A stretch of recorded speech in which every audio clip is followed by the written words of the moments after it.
ಮಹದಾಯಿ ವಿಚಾರ ಇರ್ಬೋದು, ಎತ್ತಿನ ಹೊಳೆ ಸಾವಿರಾರು ಕೋಟಿಗಳನ್ನು ಖರ್ಚು ಮಾಡಿದ್ರಿ, ಎಲ್ಲೋಗಿದೆ ಎತ್ತಿನ ಹೊಳೆದು? ಮಹದಾಯಿ ವಿಚಾರದಲ್ಲಿ ಭಾರತ ಸರ್ಕಾರ ಕರ್ನಾಟಕದ ಪರವಾಗಿದೆ.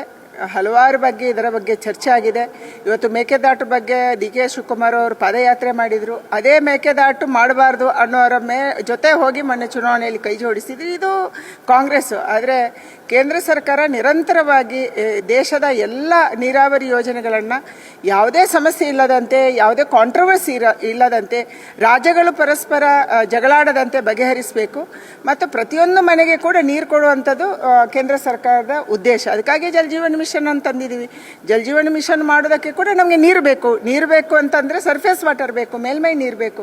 ಇದನ್ನು ಕೂಡ ಯೋಚನೆ ಮಾಡುವಂಥದ್ದು ಇವತ್ತು ಕೇಂದ್ರ ಸರ್ಕಾರ ಮಾಡ್ತಾ ಇದೆ. ನಮ್ಮ ಉದ್ದೇಶ ಇರುವಂಥದ್ದು ನಮ್ಮ ರೈತರ ಹೊಲಗದ್ದೆಗಳಿಗೆ ನೀರು ಸಿಗಬೇಕು, ನಮ್ಮ ಬೇರೆ ಬೇರೆ ಇಂಡಸ್ಟ್ರಿಗಳಿಗೆ ನೀರು ಸಿಗಬೇಕು, ಹಾಗೆಯೇ ಮನೆಗೆ ಕೂಡ ಕುಡಿಯುವ ನೀರು ಶುದ್ಧವಾಗಿ ಸಿಗಬೇಕು. ಇದು ಕೇಂದ್ರ ಸರ್ಕಾರದ ಸಂಕಲ್ಪ ಇದೆ, ಅದನ್ನು ನಾವು ಮಾಡೇ ಮಾಡ್ತೀವಿ. ಮಹದಾಯಿ ವಿಚಾರದಲ್ಲಿ ಯಾಕೆ ವರ್ಷದ ಇಲಾಖೆ ಅನುಮತಿ ಪಡೆಯೋದಕ್ಕೆ ರಾಜ್ಯದ ಎಂಪಿಗಳು ಯಾಕೆ ಒತ್ತಡ ತರ್ತಾ ಇಲ್ಲ? ನಾವೆಲ್ಲ ಸಂದರ್ಭದಲ್ಲಿ ಕೂಡ ಕರ್ನಾಟಕ ರಾಜ್ಯದ ಜಲ, ಭಾಷೆ ಮತ್ತು ನೆಲದ ವಿಚಾರ ಬಂದಾಗ ಯಾವುದೇ ಪಕ್ಷ ಪಂಗಡವನ್ನು ಯಾವುದೇ ಸಂದರ್ಭದಲ್ಲಿ ನಾವು ನೋಡಿಲ್ಲ.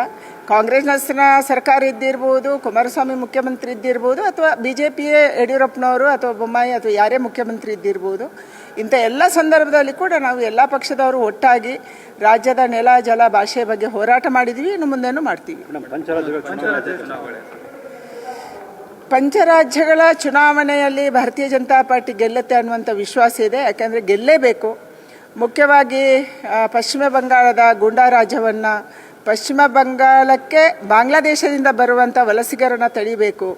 ಅದರ ಜೊತೆಗೆ ಕೇರಳದಲ್ಲಿ ಇವತ್ತು ಇಷ್ಟೊಂದು ದೊಡ್ಡ ಪ್ರಮಾಣದಲ್ಲಿ ಬೇರೆ ಬೇರೆ ರೀತಿಯ ಜಿಹಾದ್ಗಳಾಗ್ತಾ ಇದೆ. ಅದು ಲವ್ ಜಿಹಾದ್ಗೆ ಮಾತ್ರ ನಾವು ಸೀಮಿತ ಅಂದ್ಕೊಂಡಿದ್ವಿ.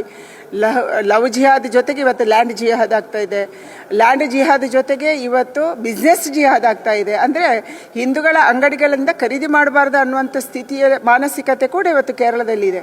ಇದೆಲ್ಲದರಿಂದ ನಾವು ಬಚಾವಾಗಬೇಕಂದ್ರೆ ಅಲ್ಲಿ ಭಾರತೀಯ ಜನತಾ ಪಾರ್ಟಿ NDA ಗಟ್ಟಿಯಾಗಿ ನೆಲೆಯೂರಬೇಕು ಮತ್ತು ಹೋರಾಟ ಮಾಡುವಂಥ ಶಕ್ತಿಯನ್ನು ನಾವು ಗಳಿಸ್ಕೋಬೇಕು. ನಮಗೆ ವಿಶ್ವಾಸ ಇದೆ ವೆಸ್ಟ್ ಬೆಂಗಾಲಲ್ಲಿ ಮತ್ತು ತಮಿಳುನಾಡಲ್ಲಿ, ಅಸ್ಸಾಮಲ್ಲಿ ನಮ್ಮ ಸರ್ಕಾರ ಬಂದೇ ಬರುತ್ತೆ, ಪುದುಚೇರಿಯಲ್ಲಿ ನಮ್ಮ ಸರ್ಕಾರ NDA ಬಂದೇ ಬರುತ್ತೆ.